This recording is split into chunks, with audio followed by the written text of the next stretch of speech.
கொஞ்ச நாள் என்னோடய வீடியோ வந்து இப்படி இந்த புகை மூட்டமாகவே இருந்துச்சு. ஃப்ரண்ட்டு கேமராவை கொண்டு போய் கடையில் கொடுத்து க்ளீன் பண்ணின பிறகு வெளிச்சத்துக்கு வச்சா சூப்பராக இருக்குது.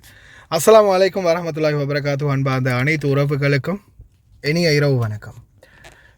குட் நியூஸ், பேட் நியூஸ் எல்லாம் கலந்து வந்திருக்குது மக்களே. ஒவ்வொரு நியூஸாக பார்ப்போமா? பொறுமையாக உட்காந்து கேளுங்க.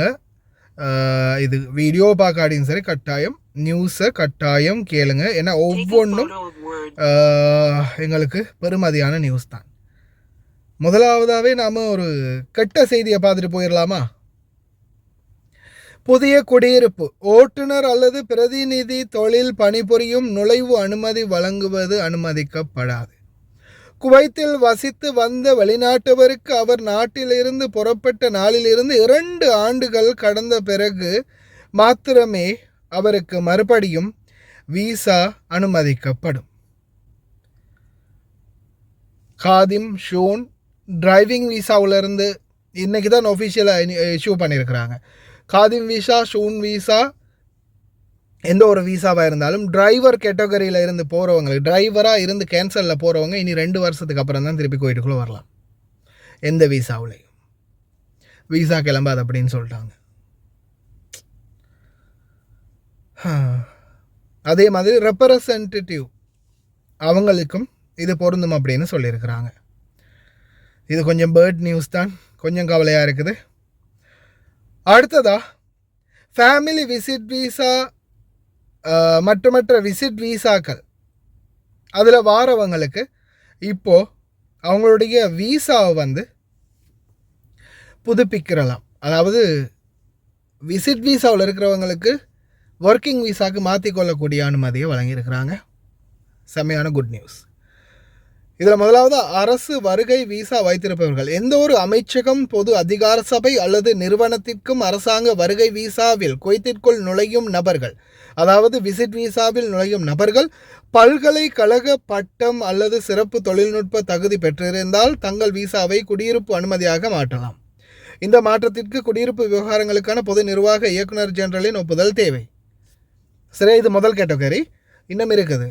இது அரசு வருகை விசா, அதாவது கவர்மெண்ட் விசிட்டிங் விசாவில் வந்தவங்களுக்கு. இரண்டாவது வீட்டு வேலையாட்கள் மற்றும் அதையொற்ற வகைகள், வீட்டு பணியாளர்கள் மற்றும் இது போன்ற பணிகள் பணிபுரியும் தனி நபர்கள் தற்போதைய விதிமுறைகளின்படி தங்கள் வருகை விசாக்களை வழக்கமான வதிவிட விசாக்களாக மாற்றிக்கொள்ளலாம். இப்போ உதாரணத்துக்கு சொல்கிறேன். இப்போ நீங்கள் டொமஸ்டிக் ஒர்க்கர், நீங்கள் வந்து வீட்டில் வேலை செய்கிறீங்க. உங்களுடைய மகன், மகள், தாய், தந்தை, நண்பர்கள் யாராவது ஒருத்தரை வந்து விசிட் விசாவில் உங்களுடைய கஃபீல் ரெஸ்பான்சிபிளில் எடுத்துருக்கிறீங்க. கோயத்துக்குள்ளே விசிட் விசா கொடுத்துருக்காங்க. டொமஸ்டிக் ஒர்க்கர் சம்மந்தப்பட்ட ஒருத்தங்க, அவங்களுடைய அந்த கேட்டகரியில் வந்தவங்களுக்கு விசிட் விசாவில் இருந்து மறுபடியும் டொமஸ்டிக் ஒர்க்கர் விசா, சரியா, அந்த டொமஸ்டிக் ஒர்க்கர் விசாவுக்கு மாற்றிக்கொள்ள முடியும் அப்படின்றது, வழக்கமான வதிவிட விசாவுக்கு மாற்றிக்கொள்ள முடியும் அப்படின்றத தெரிவிச்சிருக்கிறாங்க. அடுத்ததாக குடும்ப வருகை விசா, ஒரு வருகை விசா, அதாவது ஜஸ்ட் ஃபேமிலி விசிட்டிங் விசாவில் வந்திருக்காங்க இல்லையா, குடும்ப வருகைக்காகவோ அல்லது சுற்றுலாக்காகவோ வழங்கப்பட்டாலும் குவைத்தில் சட்டபூர்வமாக வசிக்கும் உடனடி குடும்ப உறுப்பினருடன் சேருவதே நோக்கமாக இருந்தால் மாற்றப்படலாம். அதாவது சொந்த கணவன், சொந்த மனைவி, சொந்த தாய், தந்தை, அவங்களுக்கிட்ட நீங்கள் வந்து இருக்க போகிறீங்க நிரந்தரமாக அப்படின்ற பட்சத்தில் உங்களுக்கு நீங்கள் விசிட்டிங்கில் ஃபேமிலிக்கிட்ட வந்திருக்கீங்க இல்லையா, இப்போ மகனா மகளா பெரிய சம்பளத்தில் உள்ளவங்க ஷூன் விசாவில் ஆர்டிகல் 18, 17, இப்போ நீங்கள் மகன் மகள் ஃபேமிலியை விசிட்டில் தான் எடுத்துருக்கிறீங்க. ஓகே, 500 தினார் சம்பளம், 400 தினார், 300 தினார் சம்பளத்திலாம் விசிட்டில் இப்போ எடுத்துருக்கீங்க இல்லையா, அவங்கள நிரந்தரமாக நீங்கள் ஃபேமிலி விசாவுக்கு மாற்றி வச்சுக்கொள்ள முடியும். அடுத்து நல்ல தகவல், வேலை விசா. வேலை நுழைவு விசாவில் குவைத்துக்குள் நுழைந்து வதிவிட பணியை தொடங்கிய நபர்கள், இப்போ நீங்கள் சாதாரணமாக வந்திருக்கீங்க குவைத்துக்கு, வந்து உங்களுக்கு விசா 6 மாத காலம் இருக்குது, வந்து நீங்கள் மெடிக்கல் போட்டுட்டீங்க, இன்னும் அக்காம அடிக்கிறதுக்கு இன்னும் வேலை இருக்குது. அந்த கேப்புக்குள்ளே நீங்கள் அவசரமாக நாட்டுக்கு போகணும். அவசரமாக நாட்டுக்கு போயிட்டு திருப்பி வந்துடுவீங்க, ஆனால் அவசரமாக நாட்டுக்கு போகணும். இன்னும் மெடிக்கலே போடலை, இல்லை அக்காமாவே அடிக்கலை, இந்த மாதிரி பிரச்சனை இருக்குது. அப்படிப்பட்டவங்களுக்கு அதே விசாவிலேயே ஒரு மாத காலத்துக்குள்ளே மட்டும் நாட்டை விட்டு வெளியேற வேண்டிய கட்டாயம் ஏற்பட்டால் அவர்கள் திரும்பியதும் தங்கள் வருகை விசாவை மாற்றிக்கொள்ளலாம். வெளிநாட்டில் அவர்கள் தங்கியிருந்த காலம் ஒரு மாதத்திற்கு மிகாமல் இருந்தால் மட்டுமே இது அனுமதிக்கப்படும். அதாவது நீங்கள் விசிட்டிங் ஒர்க்கிங் விசாவில் வாரீங்க, குவைத்துக்கு ஒர்க்கிங் விசாவில் வாரீங்க, வந்துட்டு மெடிக்கலுக்கு இன்னும் போகலை அல்லது மெடிக்கலுக்கு போயிட்டீங்க, ஆனால் உங்களுக்கு இப்போ அவசரமாக நாட்டுக்கு போகணும், நாட்டுக்கு போய் வரணுமென்ற சிச்சுவேஷன். அப்படி இருக்கும்போது நீங்கள் என்ன செய்யலாம், உடனே அதை ஹோல்ட் பண்ணிவிட்டு இன்ஃபார்ம் பண்ணி ரெசிடென்சி அஃபேர்ஸுக்கு இன்ஃபார்ம் பண்ணி ஹோல்ட் பண்ணிவிட்டு அப்படியே நீங்கள் அதே விசிட் வீசாவுடைய அந்த என்ட்ரி வீசாவுடைய நீங்கள் அப்படி என்ன செய்யலாம், நாட்டுக்கு போயிட்டு ஒரு மாதத்துக்குள்ளே திரும்பி வந்துடலாம். வந்து மறுபடியும் மெடிக்கலை போடலாம், அல்லது அக்காமா ரினுவல் பண்ணுறதுக்குரிய ஏற்பாடு, அக்காமா அடிக்கிறதுக்குரிய ஏற்பாடுகள் பண்ணலாம். இந்த மாதிரி எது வேணுமோ செஞ்சு கொள்ளலாம். ஒரு மாத காலத்துக்குள்ளே நீங்கள் போயிட்டு திரும்பி வந்துடலாம். அந்த 6 மாத என்ட்ரி வீசா காலம் இருக்கு இல்லையா, அந்த காலகட்டத்துக்குள்ளே மட்டும்.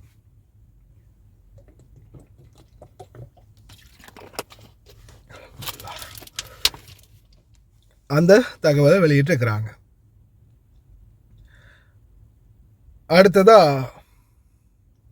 அடுத்த முக்கியமான செய்திகளை பார்ப்போமா.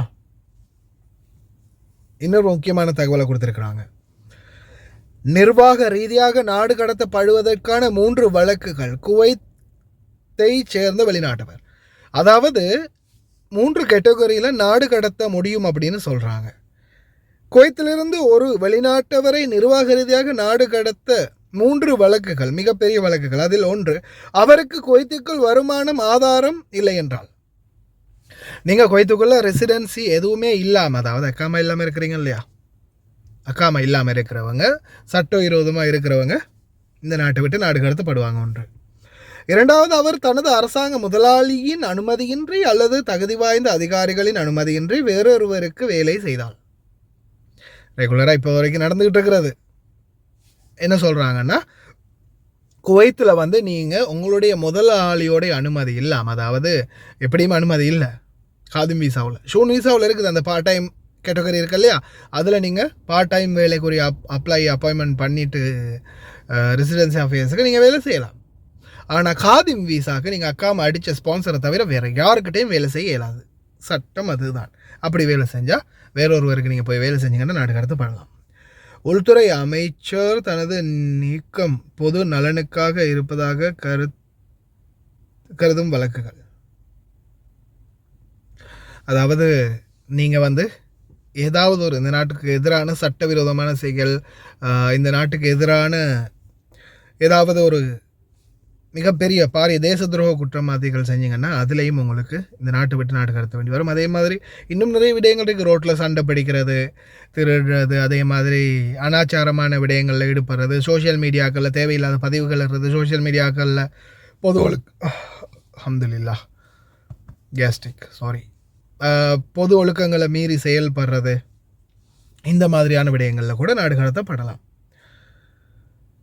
புதிய குடியிருப்பு சட்ட கட்டணம் 9 பிரிவுகளை தவிர ஒரு குடும்பத்தில் சேர 800 தினார் நிபந்தனை. 9 பிரிவுகள்னா அதில் பார்த்தீங்கன்னா, அதில் நான் நேரத்தோடையே சொல்லியிருப்பேன், இன்வெஸ்டர்ஸ் பெரிய 1500 2000 தினார் சம்பளம் எடுக்கிறவங்க இருக்காங்க இல்லையா, அவங்கள தவிர ஒரு குடும்பத்தில் சேர 800 தினார் சம்பள நிபந்தனை இருக்குது. ஸ்பான்சருக்கு 500 தினார் குடியிருப்பு கட்டணம். பிரிவு 24 அரசு மற்றும் தனியார் துறையிலும் வெளிநாட்டு மாணவர்களுக்கான வேலை குடியிருப்பு கட்டணமாக 20 தினார். பிரிவு 23 ஆர்டிகல் 23 வெளிநாட்டு கூட்டாளிக்கு, அதாவது பங்குதாரர் அல்லது இன்வெஸ்டர்னு சொல்லுவோம் இல்லையா, 50 தினார் குடியிருப்பு கட்டணம். பிரிவு 19 மற்றும் வெளிநாட்டு முதலீட்டாளர் பிரிவு 21க்குள்ள பார்த்தீங்கன்னா 50 தினார் அடங்குது. வெளிநாட்டு பாஸ்போர்ட்களை பெற்ற பிறகு சட்டவிரோதமாக குடியிருப்பாளர்களுக்கு 20 தினார் அபராதம்னு சொல்கிறாங்க. அதாவது குவைத்திகளாக இருந்து இப்போ ரெசிடென்சி மாற்றிருக்காங்களே, நான் எங்களுடைய மாமா பற்றி ஒரு கதைன்னு சொன்னேனே, அவங்க மாதிரி ஆக்கள் அக்காமல் அடிக்காமல் பாஸ்போர்ட்டும் மாறிடுச்சு. குவைத்தி பாஸ்போர்ட்லேருந்து வேறு நாட்டு பாஸ்போர்ட், அவங்களுடைய சொந்த நாட்டு பாஸ்போர்ட்டுக்கு மாறின பிறகும் அக்காமல் அடிக்காமல் ரினுவல் பண்ணாமல் இருந்தாங்கன்னா அவங்களுக்கு 20 தினார் அபராதம். பிரிவுகள் 17 மற்றும் 18க்கு ஒரு குடும்பத்தில் சேர 20 தினார் கட்டணமாக அறவிடப்பட்டதுன்னு சொல்கிறாங்க. ஆர்டிகல் 17-18 கவர்மெண்ட் செக்டார் ப்ரைவேட் செக்டாரில் வேலை செய்கிறவங்களுக்கு ஃபேமிலி விசாவுக்கு உரிய கட்டணமாக 20 தினார் அப்படின்னு சொல்லியிருக்கிறாங்க. அடுத்ததாக அரசு வேலை வாய்ப்பு.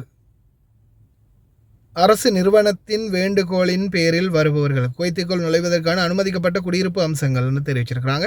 சிவில் வேலை வாய்ப்பு, பணி அனுமதியுடன் வீட்டு வேலை, முதலாளியின் வேண்டுகோளின் பேரில் 21 வயதிலிருந்து 60 வயதுக்குட்பட்டவர்கள் வர முடியும். வணிகம், தொழில்துறை கூட்டாளர்கள் உரிமம் வழங்கும் அதிகாரியின் வேண்டுகோளின் பேரில், குடும்ப மறு இணைப்பு குடும்பத்தினரின் வேண்டுகோளின் பேரில். படிப்பு, ஒரு கல்வி நிறுவனத்திலிருந்து ஏற்றுக்கொள்ளல். வெளிநாட்டு முதலீட்டாளர் முதலீட்டு ஆணையத்தின் வேண்டுகோளின் பேரில் தற்காலிக அரசு ஒப்பந்தம், ஒரு வருடத்திற்கு குறைவான ஒப்பந்தங்கள். தற்காலிக எண்ணெய் வேலை, ஆயில் செக்டாரில் வேலை செய்கிறவங்களுக்கும் ஒரு வருடத்துக்கு குறைவாக வேலை செய்யும் அனுமதி வழங்கப்படும் அப்படின்னு தெரிவிச்சிருக்கிறாங்க. அடுத்ததாக முதல் துணை பிரதமர் வெளிநாட்டினர் குடியிருப்பு குறித்த ஆணை சட்டத்தின் நிர்வாக விதிமுறைகளை வெளியிடுகிறார். இதில் நாட்டிற்குள் நுழையும் விசாக்களுக்கான நிபந்தனைகள் மற்றும் கட்டணங்கள் பற்றிய விவரங்கள், வருகைகள் மற்றும் குடியிருப்புக்கான நிபந்தனைகள் மற்றும் கட்டணங்கள் தொடர்பான அனைத்தும் அடங்கும். வீட்டு பணியாளர்கள் குடியிருப்பு கட்டணம் 10 தினார் ஒரு குவைத் குடும்பத்தின் நிதி உதவியின் கீழ் வாழ்பவர்களுக்கு, அதாவது குவைத்தி அல்லாத வெளிநாட்டு குடும்பத்தின் நிதி உதவியின் கீழ் வாழ்பவர்களுக்கு 50 தினார். தொண்டை காயுது. அதாவது 10 தினார் குவைத்தி குடிமக்களுக்கு வெறும் 10 தினார் தான். என் கண்ணை பார்த்தா எனக்கே தலைவலிக்குது. தூக்கம் இல்லை மக்களே, இன்றைக்கி ஃபுல்லாக தூக்கம் இல்லை. வண்டி கழுவி முடித்ததோடு அப்படியே வெளியாகி நியூஸை காலையில் போட்டுட்டு அப்படியே வெளியாகி டியூட்டிக்கு போனால் இன்னமும் டியூட்டியில் தான் இருக்கிறேன். சாப்பாடு, கோழி கூவுற டைமும் சாப்பாடு தின்ற டைமும் ஒரே மாதிரி தான் இருக்கும். வீட்டு பணியாளர்களை கொண்டு வர்றாங்க இல்லையா, ஹவுஸ் டிரைவர், ஹவுஸ்மேட். குவைத்தி குடும்பத்துக்கு வந்து பார்த்திங்கன்னா வெறும் 10 தினார் தான் சார்ஜஸ் வீசா அடிக்கிறதுக்கு. அதே இப்போ இந்த எஜிப்தியர்கள், லெபனானி, மஸ்ரி வீடு, லெபனானி வீடு, இந்தியா வீடு, பாகிஸ்தானி வீடு அப்படின்னு ஒவ்வொரு வீடுகளில் வேலை செய்கிறீங்க இல்லையா, டொமஸ்டிக் ஒர்க்கராக வீட்டு தொழிலாளர்கள் தான். ஆனால் நீங்கள் வந்து குவைத்தி வீட்டில் இல்லை, வெளிநாட்டவர்கள வீட்டில், அமெரிக்காக்காரங்களோட வீட்டில் அந்த மாதிரி வேலை செய்கிறவங்களுக்கு 50 தினார் கட்டணம்.